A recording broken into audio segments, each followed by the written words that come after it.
안녕하세요. 문근사입니다. 오늘은 헨리 해즐릿의 경제학 1교시라는 책의 내용을 주제로 이야기를 나누어 보겠습니다. 경제학 1교시는 1946년도에 출간된 책입니다.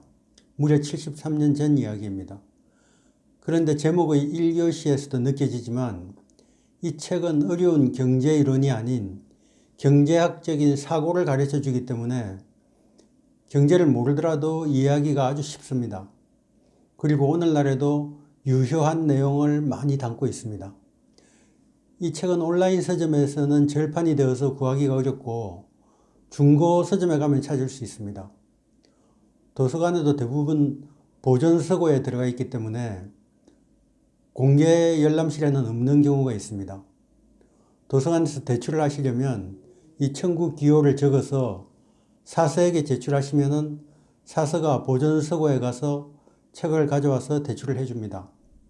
그러면 이 책에서 저자가 주장한 내용들을 하나하나 살펴보겠습니다.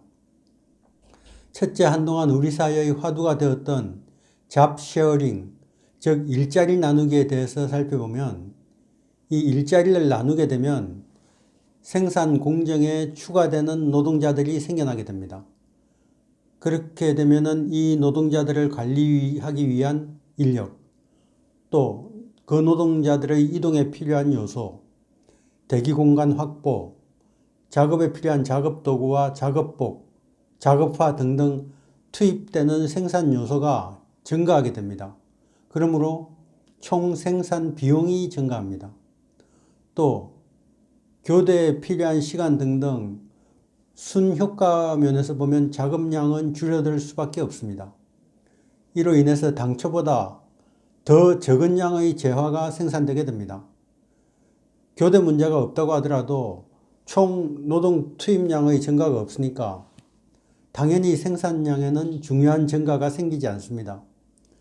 이것은 이미 고용되어 있는 노동자가 고용이 안 된 노동자에게 보조금을 주는 격이 되는 것이고 그것은 기존 노동자들에게 부과되는 희생일 뿐입니다. 두 번째는 과세 문제입니다. 각종 보조금이나 교부금, 지원금 등은 세금 수입이 있어야 운용이 가능한 항목들입니다. 이 세금이 개인과 기업으로부터 추징이 되어서 국가의 어떤 특정 부분에 지출되고 그 부분이 다른 부분에 비해서 상대적으로 혜택을 받는다면 국가의 다른 부분들은 그에 비해서 불이익을 받는다는 사실을 기억해야 됩니다. 예를 들자면 대학생들의 반값 등록금을 위해서 국가가 지원금을 투입하면 상대적으로 대학에 지나가지 못한 청년들의 몫을 빼앗는 결과를 가져오게 되는 것입니다. 요즘 유행하는 청년수당도 마찬가지입니다. 특정한 그룹을 선발해서 세금이 들어간 이 수당을 지급하게 되면 그에 해당되지 않는 나머지 청년들의 몫을 빼앗아 선발된 그룹에 지급하는 격이 되는 것입니다. 또 보조금이 지급되어서 어떤 재화나 서비스가 생산되었다고 가정했을 때 가장 혜택을 보는 계층은 누구이겠습니까? 당연히 가장 큰 구매력을 가진 사람들일 것입니다. 그러므로 보조금은 구매력이 큰 사람, 즉 사회적으로 더 많은 부를 소유한 사람들에게 가장 많은 보조를 주고 있음을 의미합니다. 그러므로 보조금이나 지원금을 신설할 때는 각별히 신중해야 합니다. 오늘날처럼 각종 지원금을 남발하게 되면 사회 구성원 전체의 몫을 빼앗아서 일부에게 나눠주는 꼴이 됩니다. 이것은 상대적인 차별 현상을 심화시켜서 사회적인 불만을 불러올 수가 있습니다.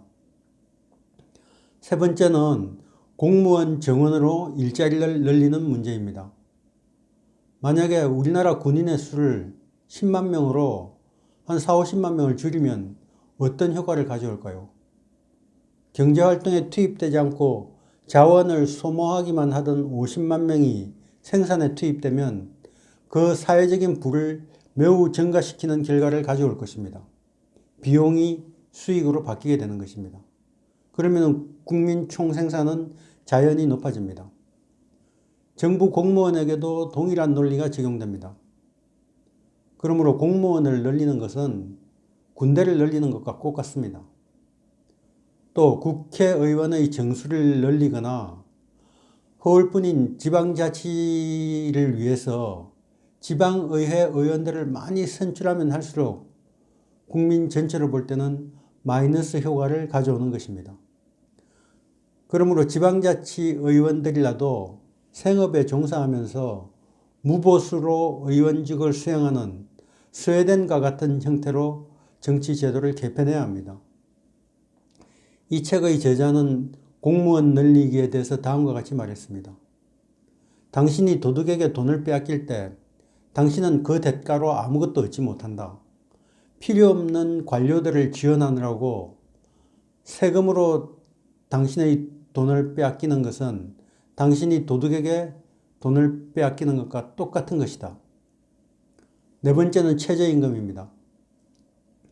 70년도 더 지난 이 책에는 명확하게 기록이 되어 있습니다. 다음과 같은 문장입니다. 최저임금이 실업을 증대시킨다고 하는 결론은 피할 수 없다. 그러니 정부의 이 경제정책 입안자들이 최저임금법이 실업을 증대시킨다는 것을 몰랐을 리가 없습니다. 정말 몰랐다면 실력이 없는 것이고 알고도 강행했다면 자신들의 정치적 이익을 위해 국민을 속인 것입니다. 최저임금을 올려준다고 해서 그 최저임금을 받는 노동자가 그 최저임금이 올라간 그만큼 갑자기 더 가치 있는 노동자가 되는 것이 아닙니다. 그러므로 임금의 결정에 정부가 개입하는 것은 정부가 시장 가격 체계에 개입하는 것입니다. 오늘 한 개 100원 하던 달걀을 150원으로 바꿔버리는 거나 똑같습니다. 이 가격은 수많은 요인들이 영향을 미쳐 결정되는 것입니다. 강제적인 개입은 반드시 부작용을 불러오게 되어 있습니다. 최저임금이 상승하면은 이 상승된 최저임금을 감당하지 못할 자영업자들은 고용원을 해고합니다. 감당할 여력이 있는 자영업자들은 상품이나 서비스의 가격을 올려서 대응합니다. 기업들도 임금 인상분만큼 상품과 서비스의 가격을 올릴 수밖에 없습니다. 그러므로 최저임금 인상은 물가를 상승시키고 결국 이 인플레이션 효과는 모든 국민에게 골고루 주어지는 세금과 같습니다. 이 최저임금 제도의 혜택에서 벗어나 있는 전업주부, 노령층, 은퇴자, 실업자, 취업 전인 미성년자들에게서 세금을 걷어서 최저임금 노동자에게 주는 것과 다르지 않습니다. 또 우리나라는 외국인 노동자들과 내국인 노동자들의 임금 체계가 동일합니다.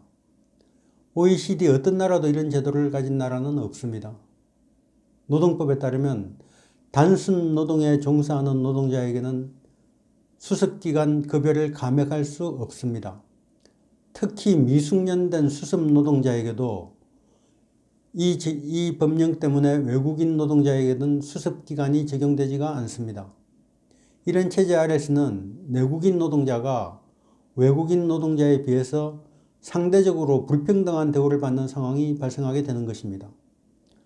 이 최저임금 문제를 해결하려면 오히려 최고임금의 통제를 통해서 해결하는 것이 훨씬 효과적인 방법입니다. 최고임금을 적용하면 그 적용을 받는 대상자는 소수이지만 부의 하향 이동을 유도해서 사회 전체 구성원에게 골고루 혜택이 돌아가게 할 수 있습니다. 다섯 번째는 공공근로입니다. 공공근로는 일종의 가짜 직업을 만들어서 시장에 공급하는 것입니다. 우리 주위에 있는 공원이나 공영주차장 또는 공공시설에 투입되는 이 공공근로의 수혜자들은 그가 한 일의 노력에 비해서 더 높은 임금을 지불받게 됩니다. 따라서 공공근로 임금의 일부분만이 그 노력에 대한 대가이고 나머지는 위장된 실업수당입니다. 공공근로 역시 신청하는 사람 모두가 수혜를 받을 수 있는 것이 아닙니다. 그러므로 여기서도 불평등이 드러날 수밖에 없습니다. 전체 국민에게 세금을 부과하는 것과 똑같은 효과를 가져오는 것입니다. 여섯 번째는 실업급여입니다. 실업급여는 현재 일하고 있는 노동자의 고용보험금이 지급의 원천입니다. 실업급여의 수혜 대상과 금액을 확대하면 현재 일하고 있는 노동자의 몫을 빼앗아서 실업자를 지원하는 결과를 가져옵니다. 그러므로 실업급여 지원 대상자 확대와 지원 금액을 상승시키는 것은 기존 근로자의 임금 하락을 가져오는 결과를 낳습니다. 여기에 대해서 만약 부족분이 발생하여서 국고에서 교부금을 지원하는 경우에는 이 역시 전체 국민에게 세금을 부과하는 것과 똑같은 효과를 나타냅니다. 노동자가 아닌 관계로 실업급여의 혜택을 받을 수 없는 전업주부나 실업급여 혜택의 사각지대에 있는 자영업자는 상대적 불이익의 상태에 놓이게 되는 것입니다. 자본주의 사회에서는 이 창출된 부 이상을 분배할 수는 없습니다. 장기적으로 노동의 총 생산량보다 더 많은 노동의 대가를 지불할 수는 없다는 말입니다. 따라서 임금을 올리는 가장 좋은 방법은 노동의 이 한계 생산성을 높이는 것입니다. 오늘날 모두가 강조하는 분배의 문제는 이 분배할 것이 더 많아지면 더 쉽게 해결됩니다. 따라서 생산을 극대화하는 정책들을 강조할수록 고용도 극대화될 수 있습니다. 한 국가의 경제 운영은 어떤 행동이나 정책의 단기적인 영향뿐 아니라 장기적인 영향도 살펴보아야 됩니다. 경제정책은 국민 구성원의 특정한 그룹뿐만 아니라 모든 사람에게 미치는 결과를 고려해야 됩니다. 오늘은 경제학 1교시라는 책자를 통해서 오늘날 우리나라에서 이루어지고 있는 각종 경제 문제들에 대해서 이야기해 보았습니다. 구독과 좋아요 부탁드리면서 이만 마치도록 하겠습니다. 감사합니다. 다음 시간에 뵙겠습니다.